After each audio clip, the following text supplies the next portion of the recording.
Cancer का मरीज शफायाबी के बाद आज मेरे पास आया है, कहता है एक दो बयान करने हैं। कैमरा ऑन करें। करें जी कैमरा ऑन। जी भाई साहब, डॉक्टर साहब को कैंसर, रसोली, कोई शुगर, बवासीर इलाज बेहतरीन है और इनके हाथ में शफा है। अल्लाह दे नबी दी इको दुआ है।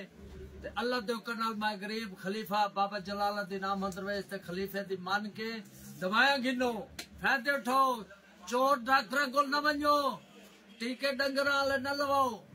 देसी काम है वे, लाजवाब काम है। अल्लाह इको जिंदगी देवे ते अल्लाह दे मोहम्मद इको पास करे। आमीन आमीन आमीन आमीन।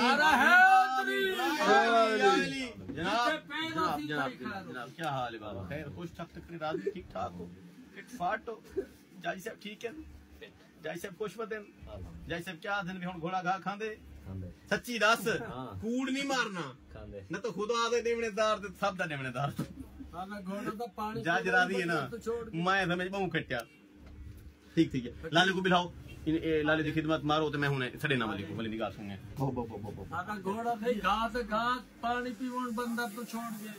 तू बच गया चाचा, ये दुआ कर। नंबर क्या है? नंबर बंद कर अपलोड।